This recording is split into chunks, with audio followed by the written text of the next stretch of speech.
जय जिजाऊ बांधवांनो, आपले यूट्यूबचे 100K पूर्ण झालेले आहेत. अर्थातच 1,00,000चा परिवार मराठा बांधवांचा आपला पूर्ण झालाय. कारण गरजवंत मराठ्यांचा लढा आपण आपल्या या चॅनलच्या माध्यमातून तुमच्यापर्यंत पोहोचवण्याचं काम करतोय.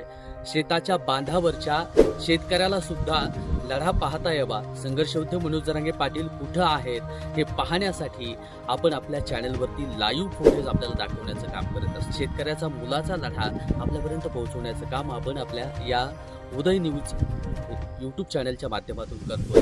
आणि गरजवंत मराठ्यांचा लढा आपल्यापर्यंत पोहोचतोच आहे. आणि म्हणूनच आपल्या सर्वांनी या चॅनलवरती सबस्क्राईब सुद्धा केलं आणि भरभरून प्रेम आपल्या सर्वांचं चॅनलवरती आहे. आणि त्याचबरोबर संघर्ष योद्धे मनोज जरांगे पाटील यांच्यावरती आहे. आणि नक्कीच आपल्याला जर हे चॅनल आवडलं असेल तर आपण कमेंट करत जा, इतरांपर्यंत शेअर करा. आणि ज्यांनी सबस्क्राईब केलं नाही त्या सर्वांना विनंती की आपण सबस्क्राईब करा. असंच भेटत राहूया. आपला मित्र